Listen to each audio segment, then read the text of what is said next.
Hello दोस्तों, आप सभी का स्वागत करता हूं आपके अपने यूट्यूब चैनल यस मैथमेटिक पाठशाला में। आज आपके लिए यूपी टीजीटी 2016 का जो पेपर तो 2019 में हुआ था, बट फॉर्म 2016 में पढ़े थे, उसका पार्ट नंबर 3 और यही लास्ट पार्ट होगा। इसी में जितने बचे हुए क्वेश्चंस हैं वो मैं सारे कवर करा दूंगा, ठीक है गाइस। तो देखते रहिएगा। यहाँ पे 1 to 80, 1 to 50 फर्स्ट वीडियो में है और 51 to 82 सेकेंड वीडियो में, और ये पार्ट 3 है जिसमें आपके लिए एंड तक के सारे क्वेश्चंस मिल जाएंगे, ठीक है गाइज। तो बने रहिएगा मेरे साथ एंड तक। और इसका पीडीएफ मैंने अपने टेलीग्राम चैनल पे दे दिया है, वहाँ से आप इसको डाउनलोड कर सकते हैं। तो गाइज फर्स्ट क्वेश्चन देखिएगा 81। तो इसमें क्या दिया है गाइज, इसमें आपको दिया है R 1 to 9 दिया हुआ, ठीक है, कि मतलब R की जो लिमिट है वो 1 to कहाँ है 9 जा रहा है, और यहाँ पे जो R आपको वेरीज कर रहा है, ठीक है। तो हम क्या करेंगे, यहाँ पे वैल्यू लगा देंगे R की, मतलब इसका समेशन ओपन कर देंगे, ठीक है गाइज। जब समेशन ओपन करेंगे तो इस तरह से चलेगा ये, ठीक है। अब यहाँ पे आप एक चीज़ समझिएगा, ये पाई अपॉन 18 हो गया, और ये वाले की अगर हम बात करें तो ये कितना हो जाएगा, सेकेंड वाला। इसके पास में हमने क्या किया, एक पाई के पास में कौन सा रख लिया, 8 पाई। अब 2 पाई के पास में कौन सा रख लिया, 7 पाई। हम वो उनको पास रख रहे हैं जिनका सम कितना हो रहा है भाई, 9 हो रहा है, ठीक है। अब एक जो बीच वाला बचा होगा, लास्ट वाले से ये 9 2 जा 18, तो यहाँ पे साइन 90 तो अलग ही बना लो, ठीक है। ये वाला आ जाएगा साइन 90 वाला, इसकी वैल्यू हमें पता है। अब क्या कर रहे हैं देखिएगा, सही से समझिएगा, एक ही समझ लीजिएगा, बाकी सारे हो जाएंगे। अब जैसे मैंने साइन स्क्वायर 18 पाई अपॉन 18 को यहाँ पे रखा, और जो दूसरा वाला था इसको मैंने 90 से माइनस कर दिया। साइन 90 माइनस थीटा क्या होता है बेटा, कॉस थीटा होता है, ठीक है। अब यहाँ पे आप देखिएगा, जो फर्स्ट वाला है ये दो पेयर कितना बना दिए, sine square theta plus cos square theta, 1 वाली कंडीशन। ऐसी 9 वैल्यूज है, 9 वैल्यूज में हमें एक ही वैल्यू पता है लास्ट वाले की, जिसकी वैल्यू π/2 साइन स्क्वायर π/2 90 था। अब बचे 8 में कितने पेयर बनेंगे, 4। अब जो 4 पेयर बनेंगे तो हर पेयर की वैल्यू कितनी होगी, 1 तो वो 4 हो जाएगी, प्लस का एक बचा हुआ, ये कितना हो जाएगा, 5 हो जाएगा। उम्मीद करता हूँ समझ में आया होगा। इनको पास में लेना है जिनसे कि एंगल हमारा क्या बन जाए, सेम बन जाए, ठीक है। और साइन 90 माइनस थीटा कितना हो जाएगा, कॉस थीटा, और sine square theta plus cos square theta कितना होता है, 1, ठीक है। नेक्स्ट क्वेश्चन देखें। तो नेक्स्ट क्वेश्चन लिखा है, in the equation cos inverse 1 minus A square upon 1 plus A square minus cos inverse 1 minus B square upon 1 plus B square equal to 2 tan inverse X. अब हमें क्या करना है यहाँ पे, तो समझने वाली बात ये है कि यहाँ पे हमें जो बोला गया है वो ये करना है कि हमें x की वैल्यू फाइंड करनी है, कि जो ये x है ना वो क्या होगा in terms of A B. तो देखिएगा, दो तरीके से बता दूंगा, ऑप्शन से भी कर सकते हो इसको और डायरेक्ट भी कर सकते हो, ठीक है। तो इस तरह से देखिएगा, पहले क्या करना है। तो हमने क्या किया गाइज, जहाँ पे a था वहाँ पे 10 a ले लिया, जहाँ v था वहाँ पे 10 v ले लिया। तो ये फार्मूला हमारा 10 2a का बन गया, और ये formula 1 minus 10 square theta upon 1 plus 10 square theta cos 2 theta का होता है। तो ये 10 कॉस 2a बन गया, और ये कॉस 2b हो गया, कॉस से कॉस हट जाएगा, और इस साइड में हमारा भी कॉस से कॉस हट जाएगा। तो 2a minus 2b equal to 2 tan inverse this. अब क्या करेंगे गाइज, यहाँ 2 कॉमन लेके कैंसिल कर देंगे।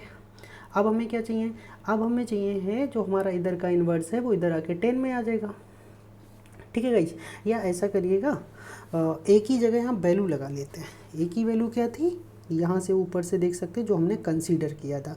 तो यहाँ से a निकाल लेंगे, a tan inverse a equal to capital A, यहाँ पे tan inverse b equal to capital B, ठीक है गाइज। तो वही चीज़ हम यहाँ पे जब पुट करेंगे तो ये हो जाएगा, और इधर tan इनवर्स ए और tan इनवर्स बी का फॉर्मूला खोल देते हैं। तो tan inverse A minus tan inverse B का फॉर्मूला क्या होता है, tan inverse A minus B upon 1 plus A B. tan inverse से tan इनवर्स हट जाएगा, और यही इसका क्या हो जाएगा, करेक्ट आंसर हो जाएगा, ठीक है। नेक्स्ट क्वेश्चन देखिए दोस्तों, ये जो क्वेश्चन दिया है 83, the curve represented by the equation. ये हमें 2 इक्वेशनें दे रखी हैं। अब हमसे ये पूछा गया है कि ये कर्व किसको रिप्रेजेंट करेगा, स्ट्रेट लाइन को करेगा, सर्किल को करेगा, हाइपरबोला करेगा, या एलिप्स को करेगा। तो गाइस देखिएगा, हम क्या करते हैं, यहाँ पे जो हमारा लिखने का मेथड था उसको हम थोड़ा चेंज करते हैं। x के अपॉन में 3 ले गए, इसको ये छोड़ दिया, ठीक है। यहाँ पे y के अपॉन में 4 ला, ये इक्वेशन 2। अब क्या करते हैं, इक्वेशन 1 और इक्वेशन 2 को स्क्वायरिंग करके ऐड कर देते हैं।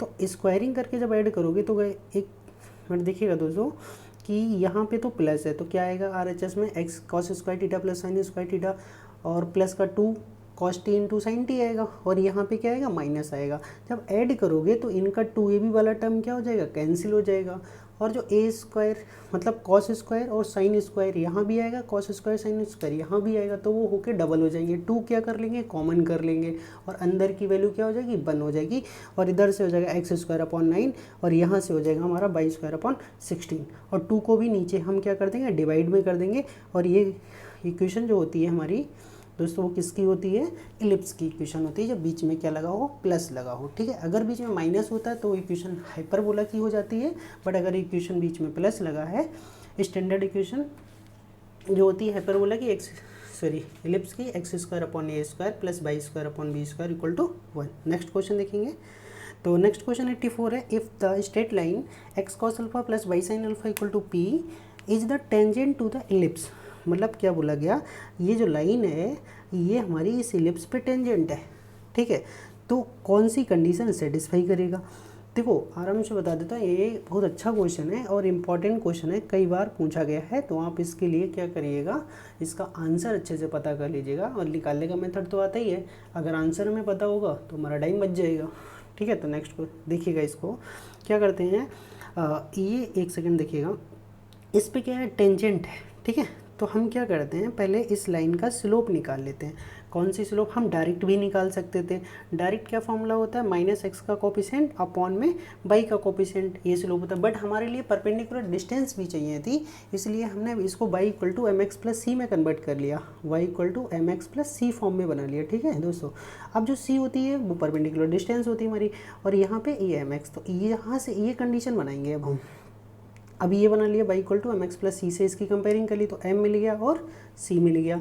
अब जो इलिप्स होता है उसकी टेंजेंट की जो कंडीशन होती है दोस्तों ये बहुत ही ज़्यादा इंपॉर्टेंट है और कई बार पूछा गया है। अगर बीच में माइनस लगा हो यहाँ पे तो वो हाइपरबोला की कंडीशन होती है और यहाँ पे अगर प्लस लगा है तो इलिप्स की कंडीशन। आप ध्यान रखिएगा, प्लस इलिप्स में और माइनस हाइपरबोला में, दोनों के टेंजेंट की कंडीशन अच्छे से दे। जब कोई लाइन किसी हाइपरबोला या इलिप्स को टच करेगी तो हम ये वाली कंडीशन लगाएंगे, बट अगर इलिप्स होगा तो प्लस और हाइपरबोला होगा तो माइनस। ठीक है, अब यहाँ पे कंडीशन, अब हमें करना है क्या दोस्तों, एम और सी की वैल्यू तो लाइन से निकालनी है, ए और बी की वैल्यू हमें जो इलिप्स दे रखा है उससे निकालनी है। अब आप खुद से समझ सकते हो जो इलिप्स है वो हमारा स्टैंडर्ड इलिप्स है, तो ए की जगह ए और बी की जगह बी हो जाएगा और एम की जगह हम ये लगाएंगे और सी की जगह यहाँ से ये लगा देंगे। अब क्या करना है, ए बी सी एम चारों की वैल्यू मिल गई, अब चारों की वैल्यू यहाँ पे पुट कर दीजिएगा, सिंपली सॉल्व होके आपका आंसर आ जाएगा। ठीक है, एक लाइन का है बस, आप कैलकुलेशन इधर एलसीएम ले लीजिए, साइन स्क्वायर अल्फा से साइन स्क्वायर अल्फा कैंसिल कर दीजिएगा, सिंपली ये आपका आंसर हो जाएगा। नेक्स्ट क्वेश्चन देखिए, the equation of a normal to the parabola Y square equal to 4x which passes through the point 6,0 is. अब देखो एक कंडीशन है आपके लिए, इन्होंने ये बोला है कि एक जो पैराबोला है the equation of normal to the parabola, मतलब पैराबोला पे ही तो नॉर्मल की इक्वेशन खींचनी है। मतलब पर पैराबोला का जो फिगर ये हो गया, अभी एक सेकेंड में बनाता हूँ। जैसे यहाँ पे ये बना हुआ, सपोज कर लो कि ये पैराबोला है हमारा, इस पे क्या करना है, इसके कर्व पे हमें एक 90 की लाइन खींचनी है। ठीक है, और वो कहाँ से पास हो रही है, विच पासिस थ्रू 6,0, वो कहाँ से पास हो रही है 6,0 से पास हो रही है और 6,0 कहाँ होगा हमारा एक्स एक्सिस पे होगा। तो आपको समझ में आ रहा होगा, यहाँ पे लाइन ड्रॉ करनी है। ठीक है, अब क्या करना है, बहुत आसान सा, इसको बाई ऑप्शन से करेंगे तो बहुत जल्दी कर सकते हैं हम। देखो अब ये parabola Y square equal to 4x, the equation of normal passes through 6,0। अब 6,0 जिस इक्वेशन को इसमें सेटिस्फाई करता है वही हमारा आंसर हो जाएगा, क्योंकि नॉर्मल की इक्वेशन 6,0 से पास हो रही है और ये चारों की चारों इक्वेशन किसकी है, नॉर्मल की है। और जो हमारा पॉइंट, मतलब जो भी पॉइंट जो है वो 6,0 जिस इक्वेशन को सेटिस्फाई करता है वही नॉर्मल की इक्वेशन होगी। तो 6, ठीक है, x की जगह 6 लगाएंगे तो ये बाई 2x 12 हो जाएगा, बाई 0 है तो 12 इक्वल टू 12, फर्स्ट ऑप्शन हमारा करेक्ट हो जाएगा, निकालने की कोई ज़रूरत नहीं है। नेक्स्ट देखिएगा, नेक्स्ट क्वेश्चन में लिखा है if the length of the common code, ठीक है, जिसकी रेडियस दे रखी है हमारे लिए गाइस, कितना दे रखा है रेडियस ऑफ 2 सर्कल्स रेडियाई 15 और 20 दे रखा है, ठीक है। ओके, हुज सेंटर्स और द 25 अपार्ट, मतलब वो जो सेंटर्स हैं और उनके सेंटर्स के बीच की दूरी कितना दे रखा है, 25 सेंटीमीटर दे रखा है। इफ़, ठीक है, इज, और जो हमें किस में निकालना है, वो सेंटीमीटर में निकालना है, ठीक है। तो बहुत आसान से क्वेश्चन पार्ट बन जाएगा। इसके लिए एक शॉर्टकट भी फॉर्मूला आता है। हम क्या करें, जो अंदर ये वाला जो हमारा इंटरसेक्शन वाली कंडीशन होती है, ये जो, तो ये कि अंदर जो होता है ना वो सर्किल बनता है, क्या बनता है, सर्किल बनता है। तो हम वहाँ से भी निकाल सकते हैं उसकी, तो उसका मैं डायरेक्ट फॉर्मूला आपको बता दूंगा, आप वहाँ से भी कर सकते हैं, ठीक है। तो देखो अभी मैं उसी फार्मूले से कराता हूँ आपको, ऐसे तो कर ही लेंगे आप। देखिए दोस्तों, अगर हम बात करते हैं तो अगर जब भी हमें कॉमन सर्किल की रेडियस पूछता है, तो कॉमन सर्किल की जो रेडियस होती है वो मैं बता दूँ, R1 into R2 upon R1 square plus R2 square root के अंदर, ठीक है। अब आप समझ लीजिएगा, R1 आपको दिया है 15, बीच की डिस्टेंस है, कोई मतलब नहीं है हमें, तो R1 दिया है 15, R2 दिया है 20, ठीक है। तो ऊपर हो जाएगा 15 गुणा 20, और नीचे R1 स्क्वायर 15 का स्क्वायर 225, और R2 है 20, 20 का स्क्वायर 400। अब 400 और 225 कितना हो जाएगा रूट के अंदर, 625, और 625 होता है बेटा 25 का स्क्वायर। तो ऊपर क्या बनने वाला है देखिएगा, ऊपर बनने वाला है 15 गुणा 20 और नीचे बनने वाला 25, ठीक है। अब 5 से काट लें, 5 दिया 15, 5 25, और 5 से काटेंगे तो कितना आ जाएगा 4। तो रेडियस कितनी आ गई, 12। अब रेडियस का मतलब कहाँ से कहाँ तक की डिस्टेंस आ गई, ए से पी तक की डिस्टेंस आ गई। अब हमें इस पूरी कोड की चाहिए थी। अब कोड का मतलब ये है सर्किल का डायमीटर, तो 12 को 2 से कर दो गुणा, तो कितना आ जाएगा 24। बहुत आसान वे में आप निकाल सकते हो, ठीक है। तो हमारा क्या हो जाएगा, 24 करेक्ट आंसर हो जाएगा। एक तो ये तरीका है जो मैंने अभी आपको बता दिया, क्या बताया था कि कॉमन जो सर्किल होता है उसकी रेडियस होती है R1 into R2 upon under root के अंदर R1 square plus R2 square, ठीक है। इस तरह से हम निकाल सकते हैं कॉमन सर्किल की रेडियस को, और रेडियस का डबल कर देंगे तो वो क्या बन जाएगा, पूरा हमारा ये कोड AB बन जाएगा, ठीक है। इस तरह से निकाल लो आसान वे में। वैसे हमने क्या किया है, ये बहुत आसान वे में ये भी किया हुआ है, यहाँ पे लंबा हो जाएगा तो हम C1 निकालेंगे, वो 15 दे रखा है, C2 20 दे रखा है, और ये केंद्रों के बीच की डिस्टेंस ये दे रखी है। अब दोनों ट्रायंगल ले लिए। अब CP जो हमारा टोटल था ये कितना था हमारा, 25 था, तो एक तरफ x ले लिया, दूसरा 25 माइनस x हो जाएगा, दोनों तरफ पाइथागोरस थ्योरम लगा दी, ठीक है। इधर भी हमारा AP स्क्वायर निकाल लिया यहाँ से हमने सेकेंड वाले ट्रायंगल से C2P में, और ऊपर वाले में C1P में भी हमने क्या निकाल लिया, AP निकाल लिया, और दोनों AP को इक्वेशन 1 और 2 से क्या कर देंगे, इक्वल कर देंगे। तो यहाँ से क्या मिलेगा, हमें x मिलेगा। अब x की वैल्यू किसी एक इक्वेशन में लगा सकते हो, या तो यहाँ लगा दो, ठीक है, किसमें, या तो 2 में लगा दीजिएगा या 1 में लगा दीजिएगा, ठीक है। तो हमें क्या मिल जाएगा, x मिल जाएगा। जब x मिल जाएगा, सॉरी x तो मिल गया था, तो हमें वहाँ से क्या मिल जाएगा, AP मिल जाएगा, और AP मिल गया उसका डबल कर देंगे तो वो क्या हो जाएगी, लेंथ ऑफ कोड हो जाएगी। तो इतना लंबा करने से अच्छा है फॉर्मूला याद रखेंगे, R1 R2 upon under root R1 square plus R2 square, R आएगा, R का डबल कर देंगे तो कोड बन जाएगी, ठीक है।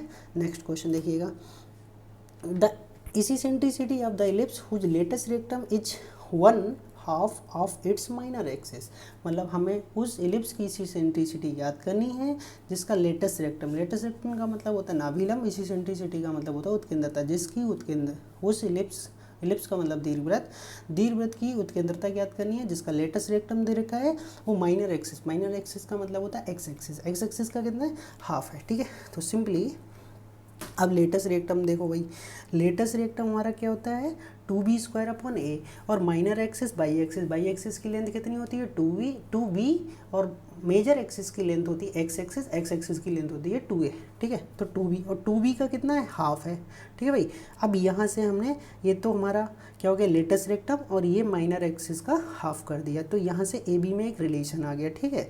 उसके बाद हमने ये रिलेशन लगा देते हैं, ठीक है, b square equal to a square 1 minus E square, हमें यहाँ पे b अपॉन ए इसको नीचे कर लिया तो ये 1/4 e की वैल्यू यहाँ से निकाल सकते हैं, अंडर रूट 3/2। नेक्स्ट देख लीजिएगा, अब नेक्स्ट क्वेश्चन में लिखा है if a straight line makes an angle alpha comma beta and gamma with the coordinate axis then sine square alpha sine square beta sine square gamma. ये बहुत ही important question है और इस क्वेश्चन को करते समय अभी और ट्रिक बताएंगे आपको, ठीक है। अब देखिएगा ये हमारा डायरेक्शन कोसाइन होता है एल कॉस अल्फ़ा, ठीक है, L cos alpha M cos beta, M equal to cos beta N equal to cos gamma. एक इंपॉर्टेंट रिलेशन होता है डायरेक्शन कोसाइन का, स्क्वायर्स का जो सम होता है वो 1 होता है, ठीक है। अब इनकी वैल्यू एल क्या है, एल कॉस अल्फा, तो हमारा cos square alpha cos square beta plus cos square gamma 1 हो जाएगा। अब यहाँ पे वो हम इसको साइन में कन्वर्ट कर लें तो इसको क्या लिखेंगे भाई, 1 minus sine square 1 minus cos square और ये 1 माइनस कॉस स्क्वायर गामा हो जाएगा। अब क्या करो, जब माइनस वाले, सॉरी गाइज यहाँ पे गलती हो गई, यहाँ पे हर जगह क्या लिखना है, साइन ही लिखना है, ये कॉस लिख गया, ठीक है भाई, तो हर जगह क्या होगा, साइन होगा, ठीक है। अब ये साइन दूसरी साइड आ जाएंगे तो सब क्या हो जाएंगे प्लस, और इधर 1 1 1 कितना हो जाएगा 3, और इधर का एक उधर माइनस से 1 चला जाएगा तो वो कितना हो जाएगा, वहाँ 3 से घट जाएगा तो 2। तो आप ध्यान रखेंगे cos square alpha plus cos square beta plus cos square जो गामा होता है वो 1 होता है, but sign square alpha sine square beta sine square जो गामा होता है वो क्या होता है 2 होता है। तो साइन की वैल्यू 2 और कॉस की वैल्यू 1 मोस्ट इंपॉर्टेंट चीज़ है, ठीक है। अगला, which one of the following is true, इनमें कौन सा ट्रू है। देखो आपको बता दूं इसकी बहुत सारी शेप्स बन सकती हैं, तो आपको कुछ नहीं, बस एक स्टैंडर्ड फॉर्मूला याद रखना है, ये mode equal to 3 median minus 2 mean. अब यहाँ से कोई भी शेप बने, आपको ये फॉर्मूला याद है तो आप कोई भी शेप बना सकते हो, ठीक है। तो उम्मीद करूँगा ये आपको याद रहेगा, ठीक है। नेक्स्ट देख लीजिएगा, नेक्स्ट क्वेश्चन में लिखा है if the mean of the 10 observation x1 plus x2 plus x3 से लेकर x10 is 20, the mean of x plus 2 x plus 4 x plus 6, ठीक है, कहाँ हो गया x प्लस 20 इज। तो क्या किया गया, आप ऊपर से देख रहे हो कि पहले में 2 ऐड हुआ, दूसरे में 4 हुआ, अगले वाले में 6 हुआ, उससे अगले वाले में, इस तरह से हम ऐड करते चले जाएंगे, ठीक है। तो यहाँ से जो हमारा बनने वाला है क्वेश्चन का आंसर, ये तो हमें सिंपल फार्मूला है मीन निकालने का, sum of total observations upon total number, ठीक है। अब यहाँ पे टोटल नंबर्स को हम n से डिनोट भी कर सकते हैं, ठीक है। तो हमारा ये वाला फॉर्मूला इस तरह से भी बन सकता है, अगर हमें सम ऑफ टोटल ऑब्जर्वेशंस निकालना है तो sigma x into mean into total number, और मीन हमें कितना दे रखा था 20 दे रखा था, और नंबर टोटल कितने थे 10, तो हमारा इनका सम कितना आ गया 200। अब एक चीज़ समझिएगा आप, जो सिंपल वैल्यू है फर्स्ट वाली उसका सम आ गया 200। अब हर नंबर में यहाँ से यहाँ तक आप देख रहे हो कितना ऐड हुआ है 2 4 6 इस तरह से। तो हम क्या करते हैं, इसको तो हमने वैसे ही अलग कर लिया और 2 4 6 को अलग ही कर लिया, ठीक है। तो इसका सम तो हमने क्वेश्चन से अभी ऊपर निकाल लिया, कितना आया था 200, तो इसकी जगह लगा दिया 200। अब ये वाली सीरीज बन रही है 2 से 20 तक AP सीरीज, तो AP सीरीज के हमने सम का फॉर्मूला लगा दिया S N equal to n/2 a plus L.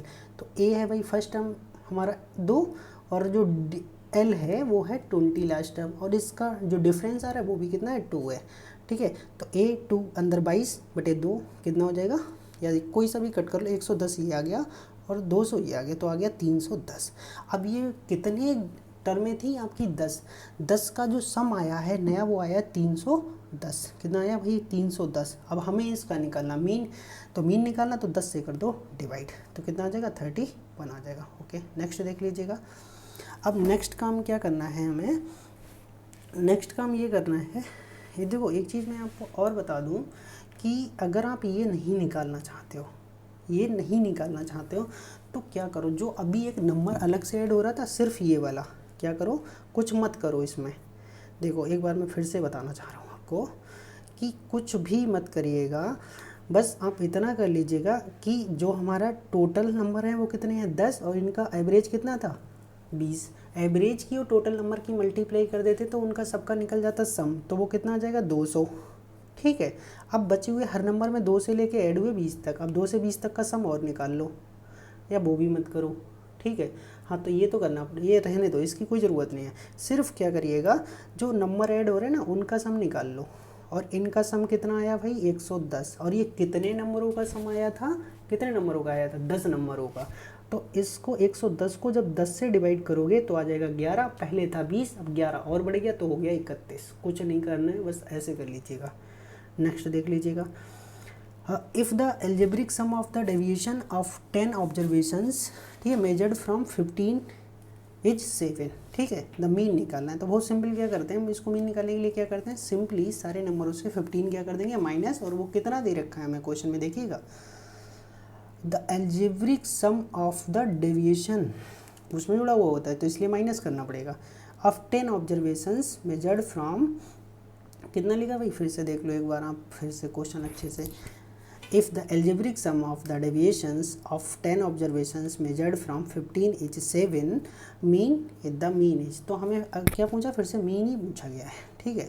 तो सिंपली सारे 10 ऑब्जर्वेशन से हमने सबसे 15 माइनस कर लिया, ठीक है, और इस ये कितना दे रखा था हमें क्वेश्चन में 7 दे रखा था। अब हर नंबर से 15 माइनस करना, 10 बार 15 को माइनस किया तो माइनस का 150 हो जाएगा, और माइनस 150 से दूसरी साइड में आ जाएगा तो ऐड होके 157 हो जाएगा। ये सारे नंबरों का क्या हो गया, सम हो गया। अब ये कितने नंबरों का सम है, 10 नंबरों का है, तो 10 से डिवाइड कर देंगे, क्या निकल जाएगा, मीन और एवरेज निकल जाएगा, तो 15.7 हो जाएगा। नेक्स्ट क्वेश्चन देख लीजिएगा, if the median of the distribution 10 12, ये एक दे रखा है, सिंपल आपसे एक्स पूछा बहुत ही आसान तरीके से। तो सबसे पहले मीडियन निकालते समय आपको जो डाटा है उसको असेंडिंग या डिसेंडिंग में लगाना होता है, तो मेन रूप से एक ही याद रखिए, असेंडिंग में लगाना है, ठीक है। उसके बाद नंबर ऑफ टर्म्स काउंट करने हैं, इवन है तो n/2 यथ टर्म प्लस n/2 प्लस 1 यथ टर्म अपॉन 2, ठीक है, ये लगाएंगे। अगर ऑड है तो n+1/2 यथ टर्म करेंगे, n नंबर ऑफ टर्म। तो यहाँ पे भाई इवन है तो हमने इवन वाला फॉर्मूला लगा दिया, ठीक है, n/2 यथ टर्म प्लस n/2 प्लस 1 यथ टर्म, ठीक है। अब यहाँ से देखो ये कितना था 8, 8 को 2 से भाग करेंगे 4, 4 पे क्या आया 16, ये 4 में एक जुड़ेगा 5, 5वां टर्म कितना x, तो 16 + x/2, और ये मीडियन हमें क्वेश्चन में कितना दे रखा था भाई 18, कितना दे रखा था 18, तो 18 की क्रॉस मल्टीप्लाई कर देंगे 2 से 36, और 36 से 16 कर देंगे माइनस, तो x की वैल्यू आ जाएगी 20। नेक्स्ट क्वेश्चन देखिएगा, इफ़ cos a + b = 3/5 और sin a - b = 5/13, ठीक है, 10 to a + b चाहिए, तो बहुत आसान तरीके से कर लेंगे। जो हमें cos a + b दे रखा था उससे ही हमने बना लिया सीधे सीधे क्या, पाइथागोरस थ्योरम से ट्रायंगल बना लिया। तो यहाँ से हमने क्या निकाल लिया, 10 a + b निकाल लिया, ठीक है। तो यहाँ से tan इनवर्स मिल गया, क्लियर। यहाँ जो साइन दे रखा था उससे हमने ट्रायंगल बनाया, वहाँ से tan a - b निकाल लिया, तो इधर a दोनों का दूसरी तरफ पहुँचा दिया, tan इनवर्स पहुँच गया। दोनों को ऐड कर दो भाई, तो b से b कैंसिल, और इधर कितना a और a कितना हो गया 2a हो गया, ठीक है। जब भी 2a या 2b पूछा जाए आपसे तो आपको यही काम करना है। क्वेश्चन में आपसे पूछा था 10 to b पूछा था, ठीक है, तो गाइज क्या करना, ऐड कर दीजिएगा। तो क्या करेंगे हम दोनों को ऐड कर लेंगे, सॉरी ऐड नहीं करेंगे, ऐड करने पे तो b कैंसिल हो जाएगा, तो हमें क्या करना, माइनस करना है। माइनस करने पे क्या होगा, और v ऐड हो जाएगा और a कैंसिल हो जाएगा, तो 2v = ये माइनस दिस, ठीक है। tan इनवर्स x और tan इनवर्स y का फॉर्मूला लगा दो, x - y/1 + xy, x की जगह 4/3 है और y की जगह 5/12 है। सिंपली सॉल्व कर लेंगे, 10 to b की वैल्यू आ जाएगी। नेक्स्ट क्वेश्चन देखिएगा 95, if 3 forces acting at A point, मतलब 3 फोर्सेस एक पॉइंट पे क्या कर रहे हैं, वर्क कर रहे हैं, ठीक है, in the equilibrium, then there force is perpendicular to the sine of the angle between other two, ठीक है, द थ्योरम इज कॉल्ड। देखो ये लामी थ्योरम होती है, और लामी थ्योरम बहुत ही यूजफुल है, और इस पे बहुत ज़्यादा स्टैटिक्स से क्वेश्चन पूछे जाते हैं। स्टैटिक्स में 2 ही टाइप से आपसे स्टैटिक्स और डायनामिक्स में क्वेश्चन पूछे जाते हैं। एक तो प्रोजेक्टाइल मोशन जो डायनामिक्स का चैप्टर है, ठीक है, और इस वाले चैप्टर्स में आपसे एक तो रिजल्टेंट वाला, ठीक है, जो स्टार्टिंग में करते हैं हम 2 फोर्सेस का, जैसे 2 फोर्सेस P और Q है, उनका रिजल्टेंट फोर्स R हो जाएगा, तो वो वाले चैप्टर का, और लामी थ्योरम, ये 2 ही चैप्टर से ज़्यादा स्टैटिक्स में क्वेश्चन पूछा जाता है, ठीक है। तो स्टैटिक्स में 2, बाकी डायनामिक्स में बहुत सारे चैप्टर हैं, और डायनामिक्स में मेनली सबसे ज़्यादा प्रोजेक्टाइल मोशन से ही पूछा जाता है। प्रोजेक्टाइल मोशन को आप अच्छे से तैयार कर लीजिएगा, ठीक है। नेक्स्ट क्वेश्चन देखिएगा, ये कौन सा है, लामी थ्योरम। इस तरह से लामी थ्योरम लगती है, ठीक है, एक दूसरे पे परपेंडिकुलर की फॉर्म में एक दूसरे से 90 एंगल बना रहे हैं, ठीक है। अगला क्वेश्चन की अगर हम बात करें तो ये भी बहुत अच्छा क्वेश्चन है। देखो ये किसका क्वेश्चन आ गया, ये हमारा क्वेश्चन आ गया, किसका बोलते हैं, हाँ डायनामिक, सॉरी स्टैटिक्स का। स्टैटिक्स में क्या है, वही रिजल्टेंट फोर्सेस की, एक फोर्स को डबल कर दिया जाए तो दूसरा इतना हो जाता है, एक का रिवर्स कर दिया जाए तो रिजल्टेंट इतना हो जाता है। तो क्वेश्चन पढ़िएगा पहले, अच्छे समझिएगा। If the resultant forces of the resultant two forces P and Q is R। तो सिंपल बोला P और Q का रिजल्टेंट R है, पहली कंडीशन। अब बोले Q को डबल कर दो तो R भी डबल हो जाता है। अगर हम Q डबल करेंगे तो P भी R भी क्या हो जाएगा, डबल। अब अगर हम Q की डायरेक्शन, अगली बार में बोला अगर Q की डायरेक्शन को रिवर्स कर दिया जाए, उल्टा कर दिया जाए, तब भी R क्या हो जाता है, डबल। तो तीन कंडीशनें बनी। पहली कंडीशन में P और Q का रिजल्टेंट R है, अगली कंडीशन में Q को डबल किया तो R भी डबल हो गया, थर्ड कंडीशन में Q की डायरेक्शन चेंज की। डायरेक्शन चेंज करने का मतलब सिर्फ इतना होता है, Q को -Q लिख देना है और R की जगह 2R लिख देना है। बस तीनों कंडीशनों पे एक एक इक्वेशन बना लो फटाक से। देखो ये तो हमारी जनरल इक्वेशन होती है रिजल्टेंट फोर्स के लिए, ठीक है भाई। ये तो फर्स्ट इक्वेशन तो ये बन गई। दूसरे में बोले कि जब Q को डबल करेंगे तो R भी डबल है, Q की जगह डबल कर दो 2Q कर दो, इसी फॉर्मूले ये इक्वेशन वन स्टैंडर्ड मान लो। इसमें Q की जगह 2Q रख दो, R की जगह 2Q, तो सेकंड इक्वेशन। अगली इक्वेशन में क्या करेंगे, थर्ड वाले में Q की जगह -Q लगाना, R की जगह फिर 2R लगाना। तो ये तीन इक्वेशनें बनेंगी भाई। अब तीन में क्या करो, पहले हमने क्या किया, दोनों को ऐड कर लिया। किस किस को ऐड कर लो, लास्ट की दोनों को ऐड कर लो, 2 और 3 को। हाँ 2 3 को ऐड कर सकते हो, किसी के साथ भी ऐड कर लो, कोई फ़र्क नहीं पड़ता, या सीधे इसके साथ कर लो। इसके साथ ऐड करोगे तो 2PQ प्लस का, और इसके साथ देखो 2PQ कितना है, माइनस का है। तो हम पहले फर्स्ट और थर्ड को ही ऐड कर लें, तो ये इक्वेशन बन गई। अब क्या किया हमने, जो इसमें देखो आपका प्लस का 4PQ है, इसमें माइनस का, तो इसमें 2 से गुणा करके इसके साथ ऐड कर दो, तो फिर से एक कट जाएगा, तो ये आ गया 2 + 3। अब ये दो इक्वेशनें आ गई, एक इक्वेशन दिस और एक इक्वेशन ये। अब इन दोनों इक्वेशनों को आप क्रॉस सेक्शन मेथड से कर लीजिएगा सॉल्व, सबको एक तरफ ले लो। तो मैंने दोनों इक्वेशनों में PQR को एक तरफ कर लिया। अब इनके अगर ऐसे समझ नहीं आ रहा तो मैंने कोफिशिएंट अलग निकाल के रख दिए हैं, ठीक है, ऐसे समझ जाओ। पहली बार में x को छोड़ेंगे तो 4 दूनी -8 और माइनस का 10 एक फार्मूले में होता है। फिर सेकेंड टाइम में Q माइनस होता है तो बीच वाले को छोड़ना होता है, ठीक है। अब इससे इसकी -8 प्लस का 5 हो जाएगा, ठीक है। थर्ड वाले में क्या करेंगे भाई, इसको छोड़ देंगे 4 और ये माइनस का 2 हो जाएगा। अब PQR यहीं से ये आ जाएगा, हमें निकालना था P, सबका ले लो अंडर रूट, तो P/√2, Q/√3 और R/ कितना हो जाएगा, √2। बहुत ही इंपॉर्टेंट क्वेश्चन है। तो ये 2 √3 √2 ये वाला ऑप्शन हमारा कौन सा करेक्ट हो जाएगा गाइस, अगर हम बात करें तो फर्स्ट ऑप्शन ही हमारा करेक्ट हो जाएगा, ठीक है। बहुत ही इंपॉर्टेंट क्वेश्चन है ये।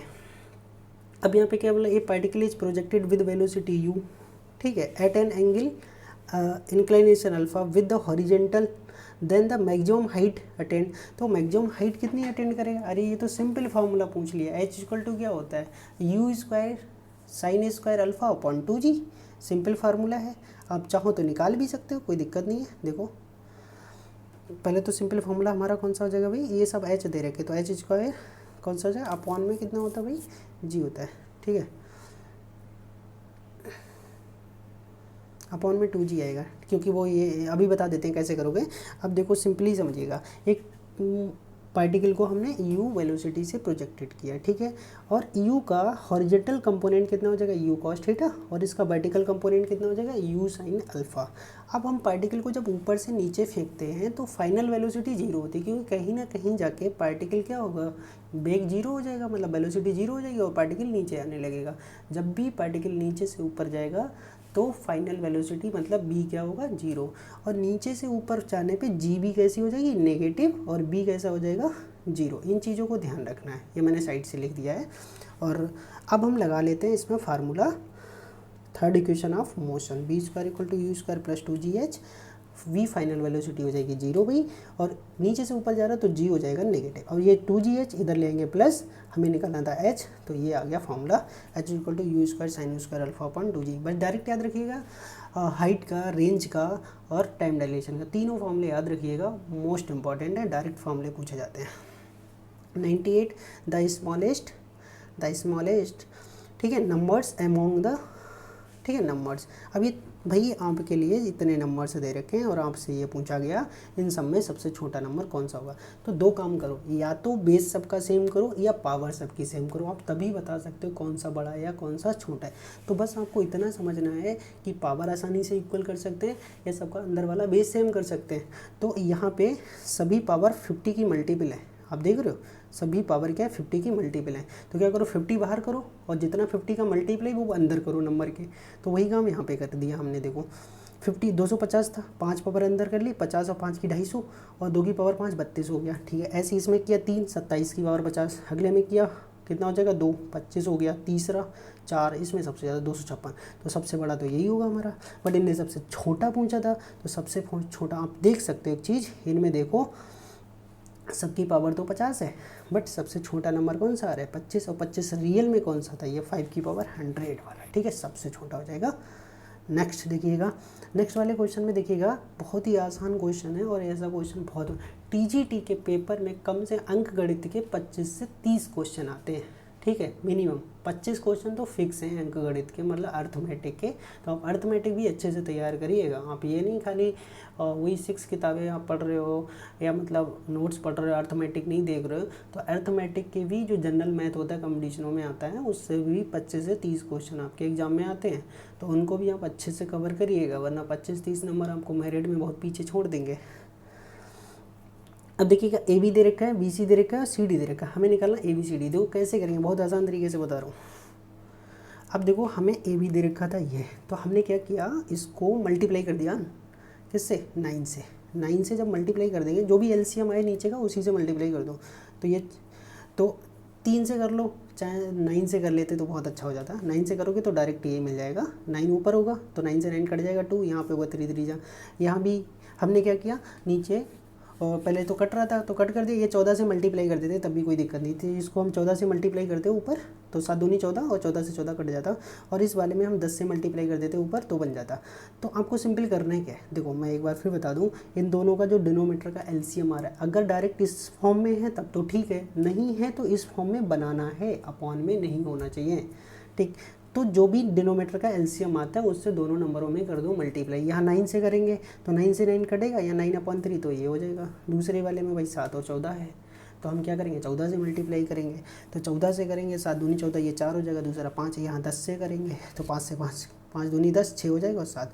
तो अब ये आ चुका है ए बी बी सी और सी ए का। अब देखो तरीका यहाँ से बनता है आपका काम, ए बी और बी सी को देखिएगा, पहले हम 3 का बनाएंगे ए बी और सी का, तो पहले नंबर से हम दोनों में मल्टीप्लाई करेंगे, ठीक है। कैसे देखो, अब जो 4 है हमारा, इसकी दोनों से कर दो, 4 दूनी 8 और 4 तियाँ 12 कर दिया, और लास्ट वाले की सिर्फ कर दो लास्ट वाले से, कितना हो गया 5 तियाँ 15, ठीक है, एक काम हो गया। तो ए बी सी का निकल गया। अब इसी के नीचे सी डी लिख दो। अब पहले वाले का काम क्या होगा, सब में होना है, तो 8 छंग 48, 12 छंग 72, 15 छक्का 90, और लास्ट वाले की लास्ट से कर दो, 15 सत्ते 105। गाइज ये कितना होगा 105। अब ये पूरी संख्या जो है वो 3 से कट रही है, 16 तियाँ 48, 24 तियाँ 72, 30 तियाँ 90, 35 तियाँ 105, तो ये हमारा आंसर हो जाएगा। अगर आपको इस फॉर्म में है तो देखो कितनी आसान वे में निकल गया, नहीं तो इस फॉर्म में कन्वर्ट कर लो, वरना आप अगर सिंपल मेथड से करते रहोगे तो बहुत लंबा हो जाएगा। The sum of money double, ठीक है, इट सेल्फ इन 4 ईयर्स, मतलब एक जो रुपया है वो 4 सालों में अपने आप का 2 गुना हो जाता है, किससे, कंपाउंड इंटरेस्ट मतलब चक्रवृद्धि ब्याज की दर से, ठीक है। It will be amount is 8 time, अगर वो 8 गुना हो जाएगा अपने आप का, तो उससे कितना टाइम लगेगा उसको 8 गुना होने में। तो सिंपल है, देखो अब आप समझिएगा, पहले 1 था, 1 से कितना हुआ डबल, कितने सालों में, एक सेकेंड क्वेश्चन पढ़ते, सॉरी, 1 से कितना हुआ डबल, कितने सालों में 4 सालों में, ठीक है। तो कितने गुना हुआ 2 गुना, तो 2 की पावर ही तो 1 हुआ, ठीक है। अब समझिए कितना करना है 8 गुना, 8 गुना यहाँ 2 की पावर 1 हुआ था, तो यहाँ 8 गुना मतलब 2 की पावर 3 करना है। अब यहाँ कितने ईयर में हुआ था 4, तो यहाँ 2 की पावर कितनी थी 1, अब यहाँ कितना करना है भाई 8 गुना करना है, पावर 2 की कितनी हो गई 3, तो इसी जो 4 आया 4 को गुणा 3 से कर दो, 12 साल में हो जाएगा। तो सिंपली आपको हर बार ऐसे ही बनाना है, जरूरी नहीं कि 2 की पावर में बने, वो 3 गुना कर रहा है तो 3 की पावर, 10 गुना कर रहा है तो 10 की पावर, जितने गुना पहला वाला कर रहा है दूसरा उसका कितनी पावर में आ रहा है, तो दूसरे वाले की जो पावर है पहले वाले के टाइम के साथ क्या कर दो मल्टीप्लाई कर दो, इतने टाइम में आपका वो मतलब मनी या धन जो है वो उतने गुना हो जाएगा। नेक्स्ट देखिएगा, ये भी बहुत अच्छा क्वेश्चन है। ए बी इज ए कोड of a circle and A O C is itself diameter, ठीक है। अब समझिएगा यहाँ पे क्या लिखा है ना, ए बी एक कोड है, तो ए बी हमने क्या बना लिया, एक कोड बना लिया एक, ठीक है। दूसरा जो दे रखा था ए ओ सी इज डायमीटर, तो ए ओ सी हमारा डायमीटर हो गया। अब इन्होंने आगे कंडीशन बोला ए सी वी 50 है, ए सी बी, मतलब ये एंगल कितना दिया 50 दिया है, और A T is tangent to the circle at point A, then C B T पूछा है, सॉरी बी ए टी पूछा, बी ए टी कितना होगा, ठीक है, वी ए टी पूछा गया है। बहुत आसान तरीके से निकाल सकते हो, देखो कैसे करोगे। अब समझिएगा एक चीज़, आपको पता है कि ये कितना होगा भाई 50 होगा, ठीक है 50 होगा। आपसे एंगल कौन सा पूछा है, ये एंगल पूछा है B A T, B A T ऊपर वाला पूछा है, कितना पूछा ऊपर वाला। आप समझ रहे हो टेंजेंट हमेशा रेडियस के साथ, ये हमारा सर्किल है और ये है, तो रेडियस के साथ हमेशा कितना बनाता है 90 डिग्री। अब आपको पता है सेमी सर्किल में जो एंगल बनता है वो भी कितना होता है 90 डिग्री, तो ये वाला हो जाएगा 90, क्यों सेमी सर्किल में बना हुआ है, क्योंकि ये हमारा ए ओ सी क्या है डायमीटर, डायमीटर सर्किल को 2 पार्ट्स में डिवाइड करता है, तो ये 90, और ये क्वेश्चन में हमें खुद से पता है कितना 50, तो 9 5 14 मतलब 140, तीनों का सम होता है 180। तो अब ये वाला कितना बचा होगा भाई 40, अब ये 40 बचा होगा तो ऊपर वाला कितना बचा होगा 50, ठीक है, क्योंकि पूरा भी तो 90 होगा ये। अब 90 में 40 हमें पता है, तो ऊपर वाला कितना बचा होगा 50 बचा होगा। देख सकते हो सिंपल सा क्वेश्चन था। हाँ अब ये देखिएगा, ये भी बहुत अच्छी ट्रिक के साथ क्वेश्चन है, ऐसा क्वेश्चन आप कतई अच्छे से याद कर लीजिएगा। अब करना क्या होता है, तो मैं एक चीज़ बताता हूँ मैं कि a प्लस बी का जो होल स्क्वायर होता है, आता सबको बस समझ लीजिएगा, A square plus B square plus का 2ab, ठीक है। अब आप एक चीज़ देख रहे होगे कि यहाँ पे ए बी को छोड़ के, मतलब इससे हमारा ए बी तो लिया गया है बट ये 2 नहीं लिया गया। 2 किसका होता है फार्मूला का, जो कि हर केस में आना ही आना, चाहे वो प्लस का बन रहा हो 2ab या माइनस का बन रहा हो ए प्लस बी में या ए माइनस बी में। तो करना क्या है, करना ये है भाई कि ये 2 तो हमें छोड़ देना है फार्मूले का, ठीक है। अब क्या बचा √2, अब √2 को क्या लिख सकते हो भाई 1/√2, क्या लिख सकते हो 1 इंटू √2 लिख सकते हो, 1 इंटू √2। अब 3 को क्या हम इसी फॉर्म में तोड़ सकते हैं, ये √2 किसका स्क्वायर है भाई 2 का, और 1 किसका स्क्वायर है 1 का, मतलब 2 + 1, तो 3 को हम 2 + 1 में तोड़ सकते हैं, बिल्कुल तोड़ सकते हैं।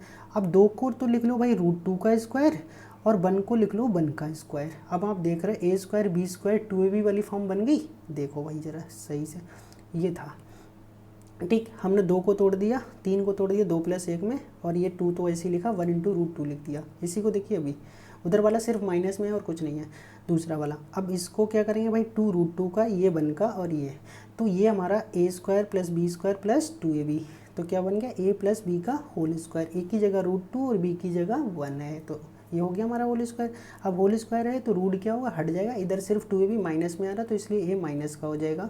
अब सिंपली क्या करिएगा, ये हटा दीजिएगा, √2 से √2 कैंसिल हो जाएगा, 1 और 1 कितना हो जाएगा 2। इस तरह के बहुत सारे क्वेश्चन बनेंगे। अब ये देख लीजिएगा, ये तो बहुत आसान है।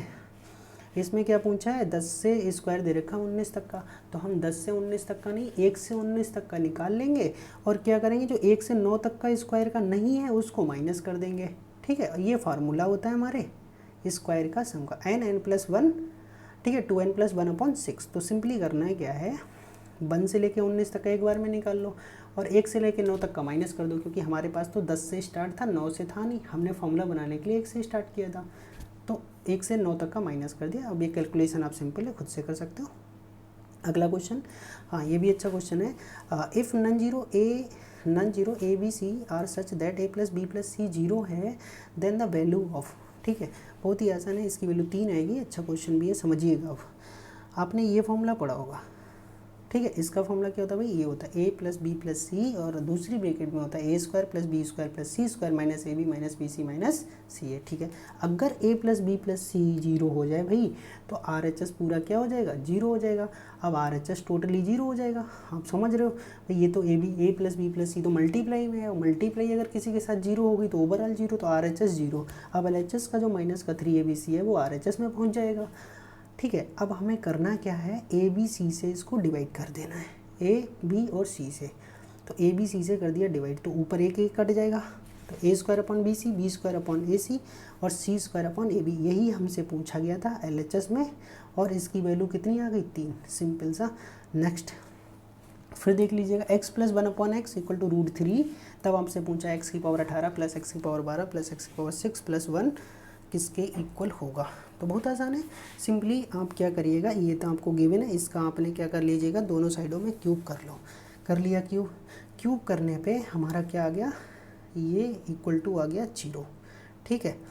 अब हमसे अब ये x + वन अपॉन एक्स, इसका ले लिया हमने क्या एलसीएम, क्या ले लिया एलसीएम।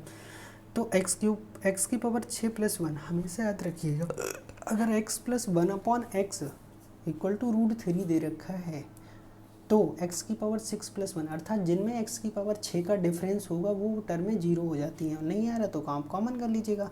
तो हमने क्या किया, यहाँ से इन दोनों में x की पावर 12 कॉमन किया, यहाँ पे कुछ नहीं तो 1 कॉमन किया, अंदर की वैल्यू जीरो, ये भी जीरो, तो 0 इंटू जीरो ओवरऑल क्या हो जाएगा जीरो।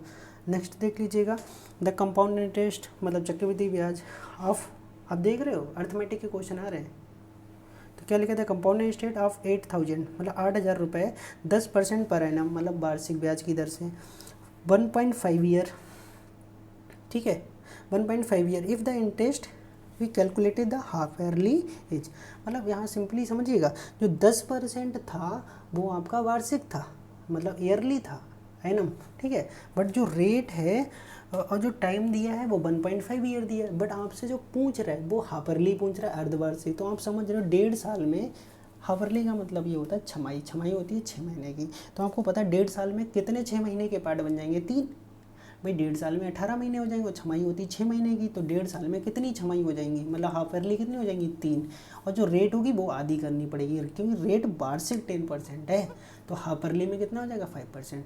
तो आर को क्या करना पड़ेगा, हमें डिवाइड करना पड़ेगा और टाइम में क्या करना पड़ेगा, जो ईयर दे रखा था उसका हाफ ईयरली बनाएंगे तो वो कितनी हो जाएंगी 3 हो जाएंगी। सिंपली बस इतना सा कॉन्सेप्ट।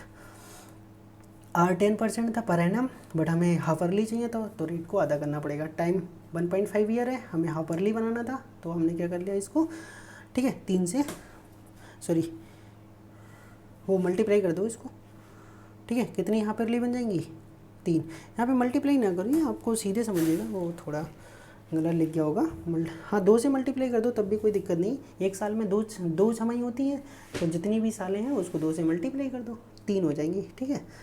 अब ये simple formula A equal to P 1 plus R upon 100 की पावर n, तो आर हमारा 800 है, आर की वैल्यू 5 है, सिंपल काटोगे 3, 8000 से 8000 पूरा कैंसिल, और 21 का क्यूब आप लोगों को पता होना चाहिए 9261।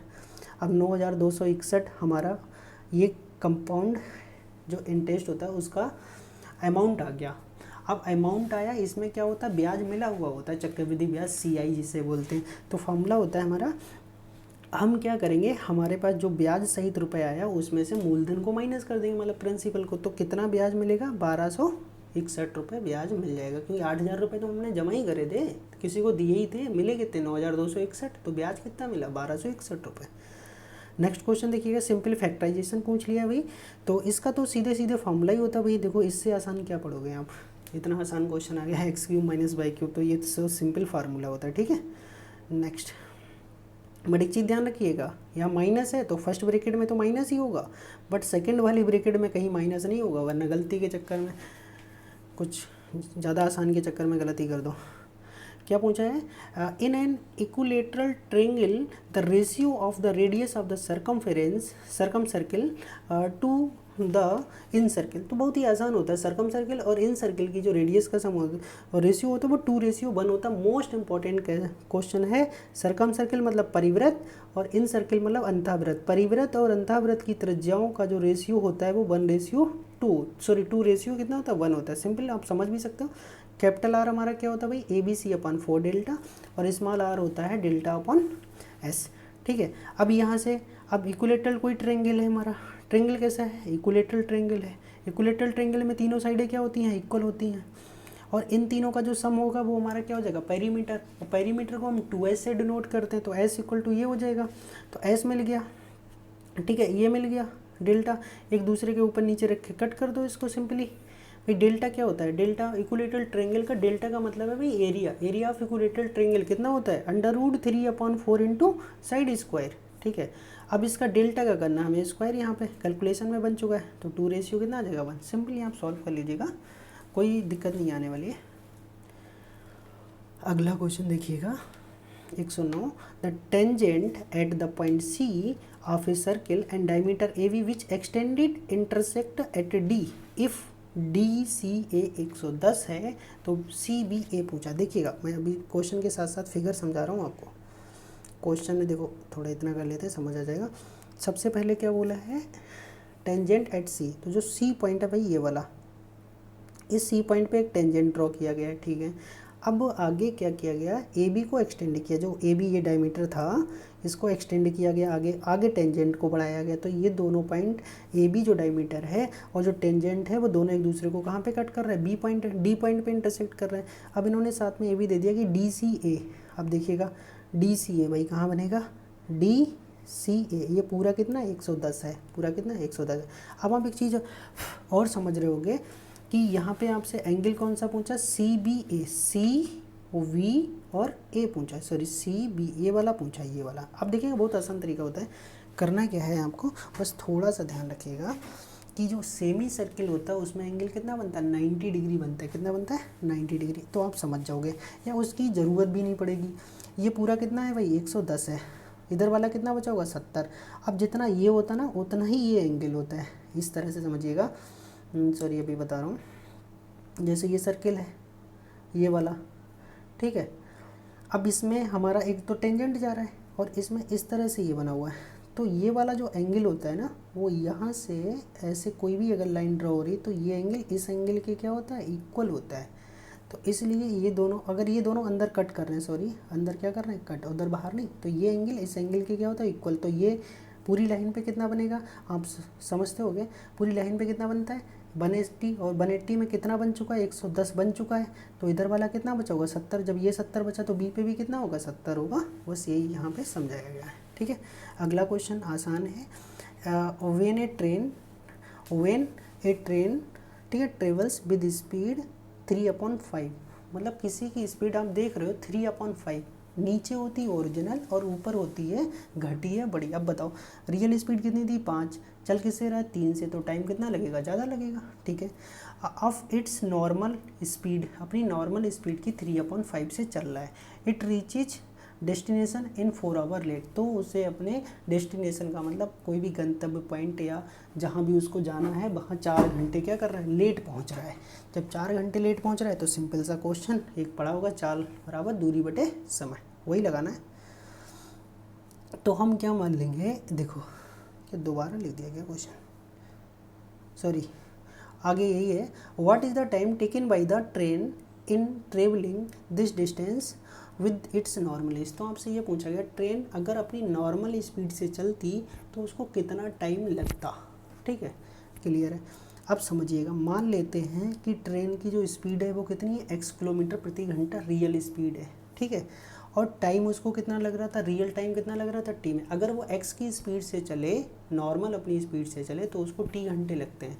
बट तो ये फार्मूला हो गया speed equal to distance upon time, ठीक है, और डिस्टेंस इक्वल टू क्या हो जाता है स्पीड इनटू टाइम। तो स्पीड भाई कितनी है x और टाइम कितना t, तो पहली इक्वेशन तो बन गई d equal to x into T. अब ये बताओ चाहे धीरे चलो या तेज़ चलो, आपको अपने घर से स्कूल जाना है तो दूरी तो उतनी ही कवर करोगे, चाहे 10 की स्पीड से जाओ या 20 की स्पीड से जाओ, ठीक है। तो क्या होगा दोनों केस में डिस्टेंस रहेगी इक्वल, तो दोनों केस में हम डिस्टेंस को क्या कर देंगे इक्वल कर देंगे। देखिएगा अब अगले वाले क्वेश्चन में क्या है, ये स्पीड कितनी है अपनी से चल रहा है 3/5 से, ठीक है, x की 3/5 से चल रहा है, डिस्टेंस कितना t और टाइम कितना लगा 4 घंटे ज़्यादा लगा, क्योंकि इस फार्मूला होता है s equal to D upon T, speed equal to distance upon time. तो स्पीड तो हमारी ओरिजिनल की 3/5 से चल रहा है तो होगी 3x/5, बट जो डिस्टेंस है वो तो d ही रहेगी। अब इस बार टाइम 4 घंटे ज़्यादा लगा तो यहाँ से d ये निकाल लिया भाई और पहले से d ये है। अब दोनों केस में डिस्टेंस एक ही है तो दोनों केस से डिस्टेंस को कर दो भाई इक्वल, x से x जाएगा कट और t कर लो एक साइड में, बाद में निकाल लो t है 6 घंटे। नेक्स्ट देखिएगा, a 75 metre long train is moving at 20 kilometre per hour, it will cross a man standing on the platform in time. देखो मैं आपको एक चीज़ बता दूं, कोई भी ट्रेन है वो किसी खंबे को, ठीक है, या किसी व्यक्ति को पार करती है तो ट्रेन को सिर्फ अपनी लंबाई के बराबर दूरी चलनी पड़ती है, ये चीज़ समझ लीजिएगा, ठीक है।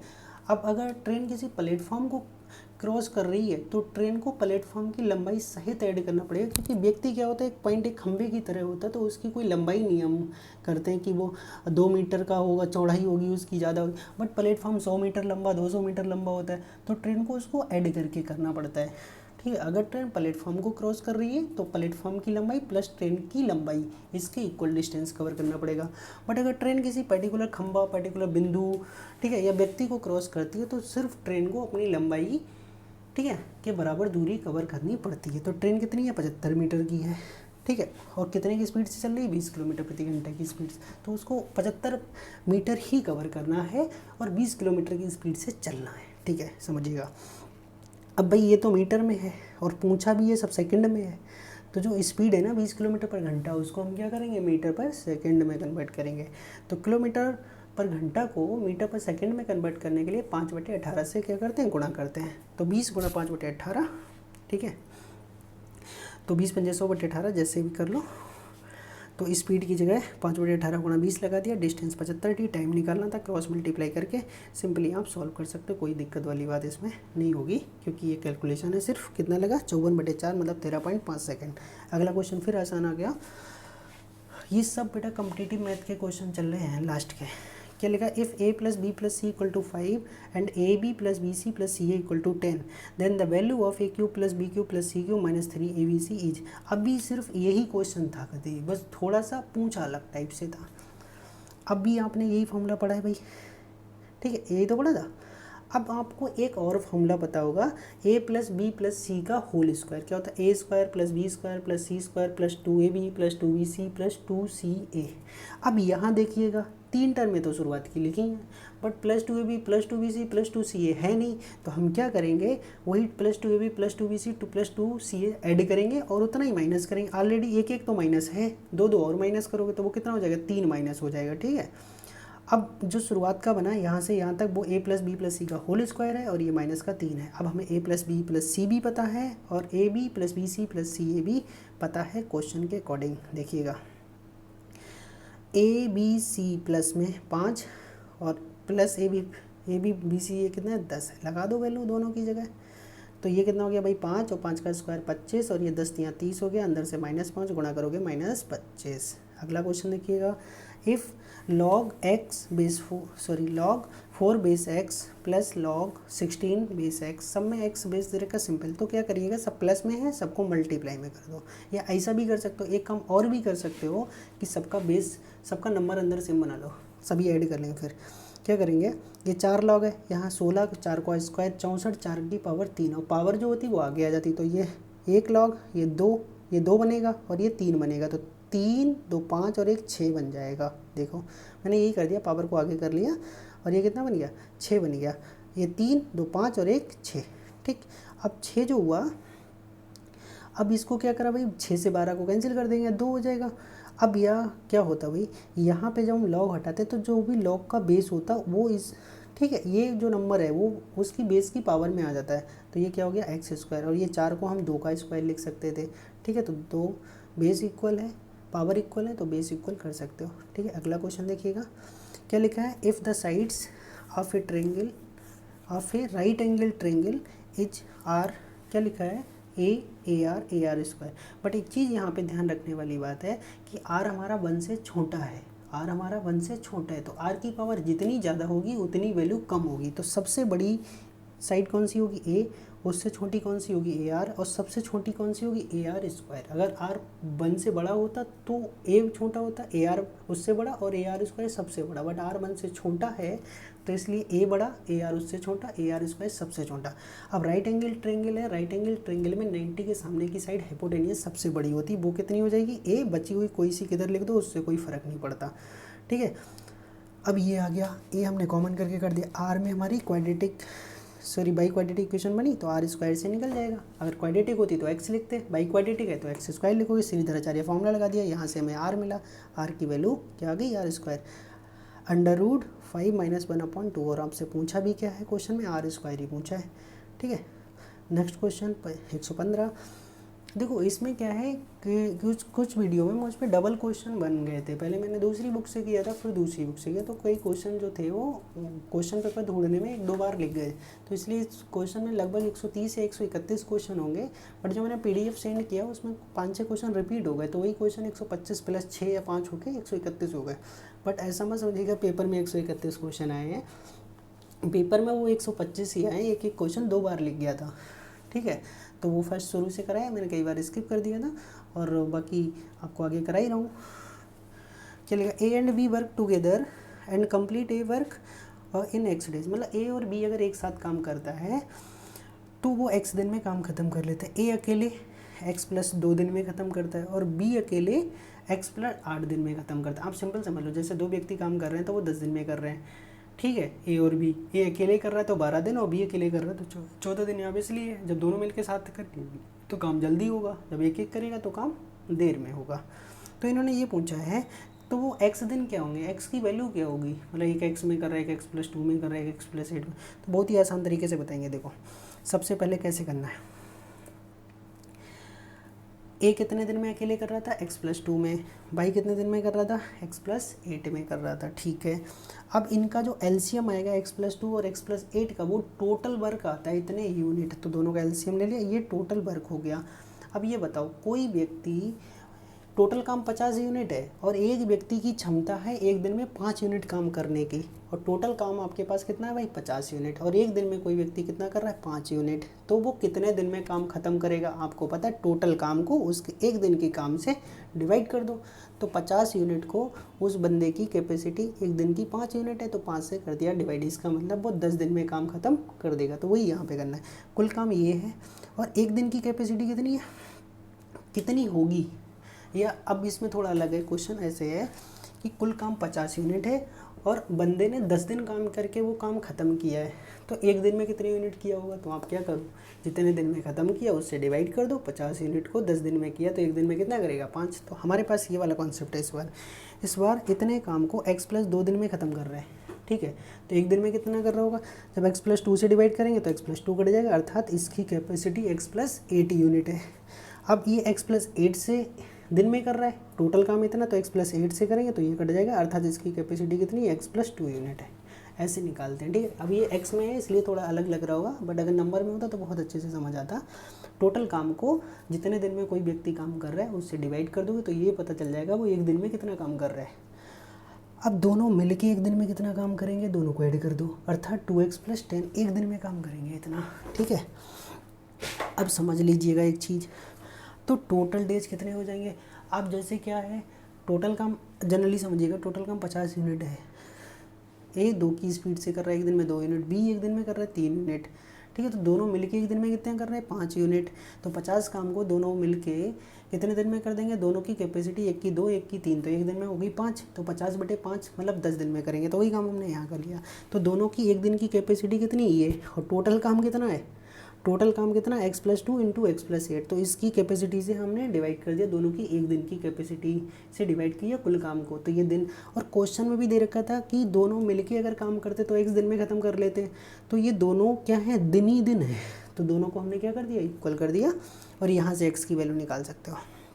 अगला, a person travels from A to B, ठीक है, A to B and an average speed of x km/h and return from B to A average speed of y km/h, his average speed during the total journey। तो ये question सबसे ज़्यादा गलत करते हैं बच्चे। तो क्या करते हैं कि x से गया, y से आया, x स्पीड से गया समझ लो, y स्पीड से आया, तो एवरेज निकालना, दोनों को जोड़ के 2 से डिवाइड कर दिया, ये गलती होती है, ठीक है। एवरेज स्पीड कैसे निकलती, total distance upon total time होता है, और आपने क्या कर दिया, आपने सीधे सीधे गया x से, आया y से, x प्लस वाई अपन 2, वो एवरेज स्पीड कर दी। तो एवरेज स्पीड कैसे निकलती, टोटल टाइम अपॉन, ठीक है, total distance upon total time से। तो ये सबसे इसका, ठीक है, बी वाला मैं अभी खाली आपको ये बता देता हूँ, बट जब डिस्टेंस और स्पीड मैंने चैप्टर जो पढ़ाया है उसमें आपको ये प्रूफ करके दिखाया कि कैसे होता है, ठीक है भाई। तो क्या है ये, 2x/x प्लस वाई। जब कोई व्यक्ति किसी स्पीड से जा रहा है ए से बी तक और दूसरी स्पीड से बी से ए तक वापस आ रहा है, तो average speed 2x/x plus Y. जैसे आप ऐसे समझ लो, HP की जो कंडीशन होती है ना, वही एवरेज स्पीड होती है, ऐसे समझ लो, ठीक है बेटा। नेक्स्ट देखो 117, x plus 9/x plus equal to 6, x² plus 9/6। अब आप अगर इसका स्क्वायर करने बैठ गए ना तो क्या गलती करोगे, ऐसे क्वेश्चन को कभी स्क्वायर नहीं करना। क्यों नहीं करना है, क्योंकि ये वाली जो 9 है ना, वो यहाँ भी है और स्क्वायर में भी है। जब स्क्वायर करोगे तो x² और 81/x² मिलेगा आपको, और यहाँ तो हमें 9/x² ही चाहिए। तो क्या करना है, अब हमें ये देखना है कि x की कौन सी वैल्यू जो है वो इसको सेटिस्फाई करती है। यहाँ ऑप्शन से नहीं उठाना है, ऑप्शन में तो इसकी वैल्यू मिलेगी। ठीक, अब क्या करना है, अब आपको अपनी बुद्धि लगानी है कि कौन सी ऐसी इक्वेशन होगी जो इसको सेटिस्फाई कर देगी। ठीक है, तो अगर हम x की जगह क्या कर लें, 3 लगा दें। सुनो, x की जगह 3 लगाएं तो ये 3 और 9/3 कितना हो जाएगा, 9/3 भी 3 हो जाएगा, तो 3 + 3 कितना हो जाएगा 6। तो x की वैल्यू 3 ने इसको कर दिया सेटिस्फाई। तो x की वैल्यू 3 यहाँ लगा, तो 3 का स्क्वायर कितना हो जाएगा भाई 9, और यहाँ भी 3 का स्क्वायर 9, 9/9 1 और 9 1 10, तो 10 हमारा करेक्ट आंसर। बस इतने आसान तरीके से कर सकते हो आप। ठीक है, अगला क्वेश्चन भी कर लो। अगला क्वेश्चन तो सिंपल, देखो यार इतना आसान क्या करोगे, सिंपल क्या करना है, इसकी वैल्यू निकालना है इक्वेशन की। अब ये भी मैं बताऊंगा तो फिर क्या करोगे आप टीजीटी की तैयारी। तो ये क्या करना है, क्रॉस मल्टीप्लाई कर दीजिएगा, सिंपल क्वाड्रेटिक इक्वेशन बनेगी। क्वाड्रेटिक इक्वेशन को सॉल्व करके, या आप एक काम और कर सकते हो कि अब यहाँ से 2 वैल्यू आएंगी तभी दिक्कत आएगी। ठीक है, वैसे कर सकते हो, कोई दिक्कत नहीं, फिर एलसीएम लेना पड़ेगा। आप एक्स की वैल्यू पहले ही रख लो। सपोज करो, अभी मैं आंसर देख लेता हूँ फिर बताता हूँ कौन सा है। 7 और 9 है। ठीक है, अब 7 और 9 लगाते हैं। तो पहले हमने एक्स की जगह 7 लगा लिया, तो 7 लगाएंगे, 7 - 3 तो कितना हो जाएगा मेरे भाई 1/4। एक्स की जगह यहाँ 7 लगाएंगे, बीच में माइनस है, और 7 लगाएंगे तो ये कितना हो जाएगा 12। एलसीएम कितना हो जाएगा 12, 4 3 12 माइनस, और यहाँ से कितना हो जाएगा, जब 12 है तो 1 आ जाएगा, तो 2/12 मतलब 1/6। तो इसने सेटिस्फाई कर दिया। अब माइनस वाले 2 ऑप्शन तो आपके कट गए। ठीक है, अब +9 हो सकता है या -9 हो सकता है। अब +9 लगाना, अगर सेटिस्फाई नहीं कर रहा तो माइनस वाला लगा देना, माइनस वाला नहीं कर रहा तो प्लस वाला लगा देना, ऑप्शन से कर लेना। नेक्स्ट क्वेश्चन देखिएगा 119, हाउ मच विल 2500 अमाउंट है 2 ईयर के लिए कंपाउंड। तीसरा क्वेश्चन आया है ये कंपाउंड इंटरेस्ट का, समझ रहे हो, चक्रवृद्धि ब्याज को पढ़ लेना अच्छे से। 3 क्वेश्चन आ चुके हैं, तीसरा क्वेश्चन है ये। ठीक है, 2500 रुपये को अमाउंट 2 इंटरेस्ट में दिया है, पहले को 4% और दूसरे को 5%। अगर हमारी सालें सेम होती है, रेट सेम होती है, तो हम पावर स्क्वायर या क्यूब कर देते हैं, AP = 1 + R/100 ये वाला। बट जब हमारी रेट अलग अलग होती है ना, तो सबको हम अलग अलग लिखते हैं, एक में ही पावर नहीं लगाते। जैसे टाइम 2 साल है और दोनों साल में अगर रेट सेम है, दोनों साल में रेट सेम है, तो क्या करेंगे हम अलग अलग लगाएंगे, पावर नहीं लगाएंगे, ये नहीं लगाएंगे 1 की पावर 2 लगा दी। ठीक है,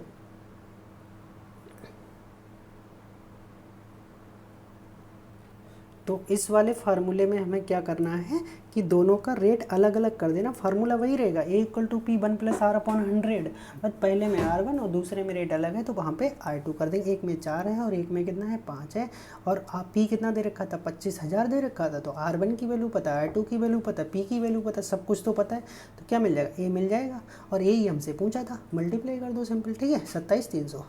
अगला क्वेश्चन देखिएगा, इसमें आपसे SCF पूछा है, SCF of this and this, इसका और इसका। तो सिंपली दोनों के फैक्टर कर लो, और दोनों में जो कॉमन फैक्टर रहेगा वही SCF हो जाएगा। देखो इसके तो सीधे फैक्टर हो गए, पहली 2 में x² कॉमन आ गया, यहाँ से 4 कॉमन कर ले तो इसके फैक्टर ये हो गए, और इसके फैक्टर करे हमने तो इसके फैक्टर ये आ गए। अब इसके फैक्टर में क्या देख रहे हैं, x - 1 ही सिर्फ कॉमन है, तो x - 1 ही हमारा क्या हो जाएगा SCF हो जाएगा। ठीक है, तो SCF तो ये हो जाएगा। बट अगर LCM की बात आती तो LCM में सब लिखते हैं, कोई भी चीज़ हम छोड़ते नहीं हैं। अगला 121 में देखेंगे, if 2x - y = 5 then 2x - 3 का क्यूब माइनस y + 2 का क्यूब, ये पूछा गया आपसे, इज इक्वल टू क्या होगा। तो a³ - b³ का फॉर्मूला पता है, वही वाला सिंपल फॉर्मूला यहाँ लगा देंगे। क्या होता है x माइनस, वही अगर x³ y³ में करो तो x - y x² + y² और प्लस का xy होगा। ठीक है, तो अब जब हम इसको सॉल्व किए, ब्रैकेट खोल लेंगे, तो यहाँ से जब हम ब्रैकेट खोलेंगे, ये देखो ऐसे ही चल रहा है, उसको ऐसे चलने दो। अब यहाँ से क्या होगा 2x - y -2 और -3 कितना हो जाएगा -5। अब इसकी वैल्यू आप ऊपर से देखो ज़रा, यही क्या दे रखा था 2x - y, और ये 5 को भी इधर कर लें तो इसकी वैल्यू क्या आ जाएगी 0। तो इसकी वैल्यू क्या आ जाएगी भाई 0 आ जाएगी। जब ये 0 है तो इधर से कुछ भी चल रहा हो उससे क्या फ़र्क पड़ता है, वो हमने इसीलिए मतलब कॉमा लगा दिया कि ऊपर वाली वैल्यू नीचे सेम आ रही है। जब हमारा फर्स्ट टर्म फर्स्ट ब्रैकेट 0 आ गई तो सेकंड ब्रैकेट कुछ भी हो ओवरऑल क्या हो जाएगा 0। 122 देखिएगा, if R1 R2 R3 are the x radii and r inradius. ठीक है, और एक त्रिभुज ABC दे रखा है जिसमें R1 = R + R2 + R3 then triangle ABC is कैसा होगा। फिर से समझ लीजिएगा, R1 R2 R3 किसी ट्रेंगल की x रेडियाई है, देन R ठीक है, एंड आर इन रेडियस, मतलब वो अंतःवृत्त की त्रिज्या है। तो आपसे पूछा गया है उस केस में अगर ये दे रखा है ये वाला form R1 equal to R plus R2 plus R3 इक्वल टू, वो ट्रायंगल किस फॉर्म का होगा अगर ये कंडीशन सेटिस्फाई हो रही तो सिंपली भाई सबकी वैल्यू लगा दो। R क्या होता है डेल्टा अपॉन एस, अब R1 delta upon S1, R2 delta upon S2, delta का मतलब एरिया ऑफ ट्रायंगल है, ठीक है। अब सिंपल क्या करो, इसको खोल दीजिएगा, ठीक है, डेल्टा सबका कॉमन लेके कट ही जाएगा, एस वाला एक तरफ लाओ, ठीक है। उसके बाद इसका एलसीएम लिया, जो कटा उसको काट दिया, जो बचा उसको लिख दिया। 2s इक्वल टू क्या होता है भाई a प्लस बी प्लस सी होता है, ठीक है। बचा हुआ फिर इधर से b और c कट जाएगा तो इधर से a बचा, उसके बाद फिर क्रॉस मल्टीप्लाई करो, ठीक है। क्रॉस मल्टीप्लाई करने पे लास्ट में कैलकुलेशन आपको पेपर मिल जाएगा, आराम से कर लीजिएगा। A square equal to B square plus C square. अब ये किसकी कंडीशन होती है, एक साइड का स्क्वायर बची हुई दो साइडों के स्क्वायर के सम के इक्वल हो, तो ये Pythagoras theorem right angle triangle की कंडीशन होती है, अर्थात वो ट्रायंगल कैसा होगा, राइट एंगल ट्रायंगल होगा। 123 देखिएगा, the equation of the base of N equilateral triangle, ठीक है। इक्विलेटरल ट्रायंगल का भाई हमें क्या दे रखा है, बेस दे रखा है। बेस क्या है भाई हमारा, यहाँ से BC, तो बेस की इक्वेशन दे रखी है हमारे लिए, ठीक है। अब हमसे पूछा क्या गया भाई, ये चीज़ देखो, पूछा ये गया है कि it's vertex 1,1 and length of its side पूछी गई है और उसका एक वर्टेक्स दे रखा है। तो सबसे पहले हमें बेस की इक्वेशन और वर्टेक्स पता है, और हमसे जो निकलवा रहा है वो इक्विलेटरल ट्रायंगल की साइड निकलवा रहा है, ठीक है। बहुत आसान तरीके से करेंगे, देखो अब समझिएगा, यहाँ से यहाँ तक की जैसे एक लाइन है और इस पॉइंट से इस पे परपेंडिकुलर डिस्टेंस डाल रहे हो, तो ये क्या होगी, इसकी परपेंडिकुलर डिस्टेंस ही तो होगी। और आपको पता है इक्विलेटरल ट्रायंगल के केस में यही मीडियन होती है, यही परपेंडिकुलर होता है, ठीक है। तो अर्थात ये 90 डिग्री भी बना रहा होगा और आधा आधा भी कर रहा होगा, मतलब साइड्स को। तो अगर मान लेते हैं इसकी साइड क्या है, ए है, तो ये सब ए हो जाएंगी, और BD हमारा a/2 और AB कितना हो जाएगा, a/2। तो पहले तो हम क्या कर लेते हैं, इसकी लेंथ निकाल लेते हैं AD की। तो इस पॉइंट से इस लाइन पे परपेंडिकुलर डाल लो, x की जगह भी कितना लगाना 1, y की जगह कितना लगाना -1, और ये इक्वल टू में 1 दे रखा था, उसको LHS में कर लिया -1, अपॉन में क्या होता है x के कोफिशिएंट का स्क्वायर प्लस y के कोफिशिएंट का स्क्वायर, ठीक है। तो ये आ गया भाई 1/2। अब पाइथागोरस थ्योरम लगा दो यहाँ पे, या तो एक फार्मूला होता है, हाइट ऑफ इक्विलेटरल ट्रायंगल कितनी होती है, √3/2 into side. Height of equilateral triangle कितनी होती है, √2 इंटू √3/2 इंटू साइड। तो अब ये वाली नहीं तो पाइथागोरस थ्योरम लगा सकते थे, कोई दिक्कत नहीं है। पाइथागोरस थ्योरम कैसे लगाते हैं भाई, वो देखो, अब ये तो तुमने निकाल लिया, कहाँ से AD ये हो गया, और ये साइड कितनी होगी A, और ये BD कितना होगा a/2, तो ABD में पाइथागोरस थ्योरम लगा दो, यहाँ से तुम्हें A मिल जाएगा, क्या दिक्कत है। अब जो A मिलेगा वही साइड हो जाएगी, या तो आप यहाँ से निकाल लो, वो दोनों का एक ही मतलब है, यहाँ से सीधे अगर आपको पता तो ये लगा सकते हो। अब हाइट 1/√2 होती है, √2 इधर कटेगा तो ये भी √2 आ जाएगा साइड। अब ये √2 ऊपर जाएगा, 3 नीचे आएगा, तो साइड कितना हो जाएगा, √2/3 में आ जाएगा, ठीक है। अगला क्वेश्चन देखिएगा, ये अच्छा क्वेश्चन है, for showing the graph of the, ठीक है, population for the last 8 years the best diagram. तो पिछले 8 साल की पॉपुलेशन का जो ग्राफ बनाया जाए वो किसके द्वारा सबसे अच्छा दिखेगा, पाई चार्ट, हिस्टोग्राम, ठीक है, स्कैटर्ड मतलब प्रकीर्णन रेखा, या सिंपल बार डायग्राम। तो वो होता है सिंपल बार डायग्राम, ठीक है, ठीक है, इस तरह से बनता है, ठीक है, सिंपल बार डायग्राम, ठीक है भाई। तो ये अब इसका ऑप्शन करेक्ट है, ठीक है। अगला क्वेश्चन देखिएगा, ये भी अच्छा क्वेश्चन है, और ये क्वेश्चन मैं आपको पीछे करा चुका हूँ गाइस, ठीक है, इसलिए मैं दोबारा नहीं करा रहा हूँ, क्योंकि पीछे वीडियो में ये क्वेश्चन आ चुका है, ठीक है, तो इसलिए यहाँ पे स्किप कर रहे हैं। नेक्स्ट देखिएगा, यहाँ से पूछा गया the number of sphere that can made to pass through the 3 given point. देखो 3 पॉइंटों से इन्होंने ये पूछा गया है कितने, the number of spheres that can be made to pass through the 3 given point. देखो अगर सर्कल की बात करता है कि 3 पॉइंटों से कितने सर्कल पास होंगे, वो अगर अलग अलग हैं पॉइंट्स, ठीक है, तो एक सर्कल पास होगा 3 पॉइंटों से, ध्यान रखिएगा। बट अगर स्पेयर पूछ लेता है तो क्या होता है, 3 पॉइंटों से इनफाइनाइट स्फीयर होंगे, क्योंकि स्फीयर 3D में होता है तो उसमें बहुत सारे पॉइंट रख सकते हो उसकी सरफेस पे, बट सर्किल 2D में होता है तो उस पर जो तीनों पॉइंट अलग अलग होंगे, ठीक है, वो सर्कमफेरेंस पे होंगे सिर्फ, तो वहाँ से एक ही सर्किल बन सकता है। जब सर्किल की बात आएगी तो एक बनेगा, बट अगर स्फीयर की बात आएगी तो इनफाइनाइट बनेंगे। और ये ऑब्वियसली, ठीक है, आंसर की से मैच किया हुआ है, आप इसको गलत ना समझिएगा। ये दिया है 27। अब ये 27 नहीं बेटा, कई क्वेश्चन रिपीट हो गए इसलिए आगे जा रहे हैं। The value of integral -1 to 1 log 2 - x upon 2 + x। बहुत अच्छा क्वेश्चन रहेगा। तो सिंपली क्या करने में, हाँ अब इसको देखिएगा मैंने उल्टा कर दिया। उल्टा करने पे क्या हो जाएगा, ये माइनस पावर ऊपर चली जाएगी, ठीक है। अब ये 2 - x अपॉन 2 + x हो गया, ठीक है, ठीक ये हो गया। अब आप यहाँ से एक चीज़ देख रहे हो कि अभी मैंने क्या किया, this is the odd function. Odd function की वैल्यू क्या होती है भाई, 0 होती है। और ऑड फंक्शन कैसे बताएंगे कि ये ऑड फंक्शन है, x की जगह -x अगर हम लगा दें, x की जगह -x लगा दें और वो माइनस बाहर आ जाए तो वो कैसा होता है, ऑड फंक्शन हो जाता है, ठीक है। अब देखो f -x लगाए -fx हो गया, ठीक है, तो -fx हो गया अर्थात माइनस बाहर आ गया। ऑड फंक्शन सेम लिमिट पे -a to a या -1 to 1 क्या हो जाता है, 0 हो जाता है। नेक्स्ट देख लीजिएगा, ये 128 है। Which of the following series is convergent. आपसे ये पूछा गया कि कौन सी सीरीज इसमें कन्वर्जेंट होगी, तो इसमें बेटा फर्स्ट सीरीज जो होगी वो आपकी क्या होगी, कन्वर्जेंट होगी, और सेकंड सीरीज कन्वर्जेंट नहीं होगी, वो भी मैं करके बता देता हूँ। देखो ये फर्स्ट वाली सीरीज है आपकी, तो फर्स्ट वाली सीरीज़ को मैंने क्या कर दिया, ब्रेक कर दिया, 3/e⁴n अलग कर दिया, cos x अपॉन, ठीक है, e⁴n अलग कर दिया, सॉरी वो भी cos n ही है। अब इसको कैसे करेंगे, देखो ये 3/n ये और ये, तो यही रहेगा।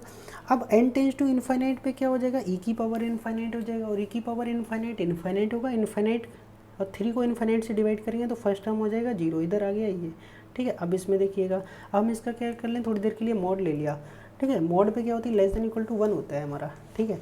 अब ऊपर वैल्यू क्या कर दी हमने, cos n, ठीक है। तो ये < क्या होता है 1, क्योंकि ऊपर वैल्यू बड़ी थी हमने उसको छोटा कर दिया 1, ठीक है। तो 1/e⁴n हो गया, और 1/e⁴n n tends to infinite पे जीपी सीरीज बनती है। क्या बनती है भाई, जीपी सीरीज। और जीपी सीरीज अगर जिसका रेशियो हमारा अगर 1 से कम हो तो वो सीरीज ऑलवेज क्या होती है, कन्वर्जेंट होती है। वो सीरीज क्या होती है, कन्वर्जेंट होती है। यहाँ से भी हम इसको निकाल सकते थे। तो पहली सीरीज तो हमारी कैसी हो गई, कन्वर्जेंट हो गई। अब बची दूसरी। अब दूसरी में क्या किया हमने, देखो कॉस था, कॉस का फॉर्मूला ओपन कर दिया अंदर, ठीक है। अब यहाँ से जब हम क्या करते हैं, u1 और bn निकालते हैं, तो सिर्फ हम फर्स्ट टर्म एक टर्म कर लें, हमारा उसी से काम हो जाता है। तो फर्स्ट टर्म हम यहाँ से करेंगे तो कितना है 1, तो u कितना हो गया हमारा 1। अब u 1 है तो bn भी कितना हो जाएगा, 1 ही हो जाएगा, क्योंकि क्या करते हैं n की हाईएस्ट पावर देखी जाती है नोमिनेटर और डिनोमिनेटर में, वो लिखा जाता है। तो n की पावर ही नहीं है, कांस्टेंट है, तो क्या आ जाएगा, 1 ही आ जाएगा। तो u1/bn 1 which is the finite quantity, तो टेस्ट क्या हो जाएगा, सेटिस्फाई। अब u और bn कितना था 1 को हम क्या लिख सकते हैं, 1/n⁴ और कंपेयरिंग करते हैं 1/n⁴p से, तो p इक्वल टू हो गया 0, और p 0 या 1 से लेस होता है, ठीक है। मतलब 1 से लेस पे या इक्वल टू पे p जो होता है अगर छोटा आ जाए तो वो डाइवर्जेंट सीरीज होती है, ठीक है। तो सेकंड वाली हो जाएगी डाइवर्जेंट, फर्स्ट हो जाएगी ओनली कन्वर्जेंट। अगला क्वेश्चन, ये बहुत ही अच्छा क्वेश्चन है, बहुत फेमस क्वेश्चन है लाइन का, ठीक है, बीएससी की बुक्स में पढ़ने को मिलेगा। तो पहले क्या करते हैं, हम इसको स्टैंडर्ड बनाते हैं। क्या करते हैं बेटा, इसको स्टैंडर्ड इक्वेशन बनाते हैं। तो अभी ये स्टैंडर्ड फॉर्म में है नहीं, ठीक है, ये दोनों इक्वेशन स्टैंडर्ड फॉर्म में नहीं है, अर्थात ये अनसिमेट्रिक फॉर्म में है लाइन की इक्वेशन। तो लाइन की अनसिमेट्रिक फॉर्म को हम सिमेट्रिक फॉर्म में कन्वर्ट करेंगे। देखो कैसे करेंगे। तो सबसे पहले ये था हमारा, देख लीजिएगा, पहले वाले में हमारा क्या है, x a/y + b, तो हमने क्या लिखा, x - a/y प्लस का 0z और माइनस का v हो जाएगा, ठीक है। सबको एक तरफ कर लिया, b को चलो उधर ही रहने दिया, ठीक है। दूसरी वाली इक्वेशन को भी हमने वही 3 में कर लिया। तो पहली 2 ये बन गई, दूसरी 2 यहाँ से बन गई। अब देख रहे पहली 2 दूसरी 2 में सिर्फ जो कोफिशिएंट है उनमें डैश का डिफरेंस है, तो हम पहली 2 को बना लेंगे सिमेट्रिक, और दूसरी वैसे ही लिख देंगे, बस a की जगह a' और b की जगह b', c की जगह c' लगा देंगे, ठीक है। अब पहले 2 को जब सिमेट्रिक फॉर्म में हमें कन्वर्ट करना होता है तो सिमेट्रिक पूरी फॉर्म की ज़रूरत नहीं है, हम यहाँ पे परपेंडिकुलर की कंडीशन लगाएंगे, ठीक है, क्योंकि दे रखा है क्वेश्चन में परपेंडिकुलर, तो परपेंडिकुलर में जो लाइन के नीचे x minus alpha upon L, तो हमें इस l की ज़रूरत होती है, अर्थात सिर्फ PDCS की ज़रूरत पड़ती है। तो PDCS कैसे निकालते हैं, तो दोनों को PDCS फॉर्म में कन्वर्ट कर लो, x बाई जेड की जगह l m n लगा दो, फिर इनको दोनों पहली दूसरी इक्वेशन में, ठीक है। और फिर क्या करना है, इनके हमने कोफिशिएंट इधर निकाल लिए, भाई क्रॉस सेक्शन मेथड से एल एम एन निकाल लिए, ये तो निकाल ही लोगे क्रॉस सेक्शन मेथड से, ठीक है। तो एल अपॉन माइनस ए, एम अपॉन माइनस 1 और एन अपॉन माइनस सी आ गया। अब सेम दूसरा जो 3 और 4 से आता तो वहाँ पे क्या लग जाता, सिर्फ डैश लग जाता। और राइट परपेंडिकुलर की कंडीशन क्या होती है, l l dash plus m m dash plus n n dash होती है। अब देखो इसमें माइनस है, इसमें माइनस ए डैश, तो कितना हो जाएगा प्लस का ए डैश, माइनस वन प्लस 1 हो जाएगा, माइनस सी डैश प्लस का सी डैश हो जाएगा। और यही कंडीशन है आपकी, ठीक है बेटा। नेक्स्ट देखिएगा, the area inclose between the curve, ठीक है, Y equal to sine X और Y equal to cos X, और किसके बीच में पूछा है, लिमिट दे रखी है 0 से π/2 के बीच में पूछा है। अब देखो हमारा होता क्या है, जो साइन होता है सॉरी कॉस होता है वो तो इधर माइनस π/2 से स्टार्ट होता है π/2 तक, और जो साइन होता है वो यहाँ से जाता है। तो आप देख रहे हो अब ये जो वैल्यू होगी तुम्हारी, यहाँ पे π/2 मिलेगा, तो ये वाला कर्व और ये वाला कर्व क्या है, दोनों में कॉमन है, तो इसका निकालना है हमें। तो इधर वाले में आप देख रहे होगे कि ऊपर कौन सा है, कॉस वाला, तो इधर तो कॉस वाले से माइनस करेंगे साइन वाला, बट इधर वाले में हमारा कौन सा है, साइन वाला ऊपर है और कॉस वाला नीचे है। तो दूसरे वाले में हम क्या करेंगे, कॉस साइन से कॉस को माइनस करेंगे, बस इतना ध्यान रखना है आपको और कुछ नहीं। लिमिट तो आपको दे रखी है, कहाँ से कहाँ तक वही फिर से देख लो। पहले वाली की कर्व की 0 से यहाँ से स्टार्ट होगी, यहाँ तक जा रही है 0 से π/4 तक, और दूसरा π/4 से लेके कहाँ तक आ रहा है 90 तक। जब 0 से π/4 होगा तो कॉस से साइन घटेगा क्योंकि कॉस वाला कर्व ऊपर है। अब जब हमारा π/4 से 90 तक होगा तो साइन वाला ऊपर है तो साइन से माइनस होगा। सिंपल डिफ्रेंशिएशन का इंटीग्रेशन करिएगा और लिमिट लगा दीजिएगा। देखो बेटा कितने आसान से इसे, और इंटीग्रेशन तो कर ही लेंगे, साइन एक्स का कॉस एक्स, साइन एक्स का माइनस कॉस एक्स और कॉस एक्स का साइन एक्स, बाकी लिमिट लगा के इसको सॉल्व कर लेना। कितना आंसर आ जाएगा, √2 ब्रैकेट के अंदर √2 - 1, और ये इसका शायद लास्ट क्वेश्चन होगा, ठीक है। अच्छे से देख लीजिएगा, in the geometric mean of 2 numbers is 6, ये भी शायद किया हुआ क्वेश्चन है तभी दोबारा बता देता हूँ। द ज्योमेट्रिक मीन, इन्होंने देख लीजिएगा, इन्होंने क्या बोला, the geometric mean of 2 numbers कितना दे रखा है, 6 दे रखा है। अर्थमेटिक मीन कितना दे रखा है, 6.5 दे रखा है। तो वो उन दोनों नंबर्स के डिफरेंस का स्क्वायर किसके इक्वल होगा, ये आपसे पूछा गया है। तो ज्योमेट्रिक मीन जैसे 2 नंबर है हमारे ये, तो इनका ज्योमेट्रिक मीन कितना हो जाएगा, √ab हो जाएगा, ठीक है। तो √ab तो a भी कितना हो जाएगा 36 हो जाएगा। Arithmetic mean a + b upon 2, ये 6.5, तो a + b कितना हो गया 13 हो गया। अब हमने एक फार्मूला लगा लिया, अब देखो a b पता है, a × b पता है और a + b पता है, तो या तो ये -b निकालो या क्वाड्रेटिक बना के एक से दूसरे की वैल्यू निकालो। तो हम a - b निकाल लेते हैं, ये फॉर्मूला होता है a - b निकालने का, ठीक है। a + b पता तो a - b का होल स्क्वायर 25, a - b कितना गया 5, और a + b हमारे पास कितना है भाई 13, और a - b कितना है 5। अब आप देख सकते हो जब इनको जोड़ोगे दोनों को तो ये कितना है, देखो ये कितना है भाई आपका, b से b कैंसिल हो जाएगा तो ये कट गया, तो 2 ये 13 5 18, तो ये कितना आ गया 9। अब 2 का सम कितना है 13, 1 9 आ गया, तो दूसरा कितना होगा 4 होगा। अब उनका भी क्या पूछा था, डिफरेंस पूछा था, तो 9 का स्क्वायर 81 और 4 का 16 कितना आ जाएगा 65 आ जाएगा। यही हमारा क्या हो जाएगा, करेक्ट आंसर हो जाएगा। तो गाइस अगर वीडियो अच्छा लगा हो तो प्लीज़ लाइक और शेयर करिए, ठीक है, और कमेंट करके ज़रूर बताइएगा। अगर कोई मतलब चीज़ अच्छी ना लग रहा तो प्लीज़ कमेंट करके बताया करिएगा, मैं अपने पढ़ाने का मेथड चेंज कर दूंगा, या कोई और प्रॉब्लम है बताइएगा, ठीक है। और ज़्यादा से ज़्यादा वीडियो को शेयर करिएगा जिससे मैं, और कमेंट भी करा करिए जिससे मैं मोटिवेट होकर आपको जल्दी वीडियो दे सकूँ, ठीक है गाइज।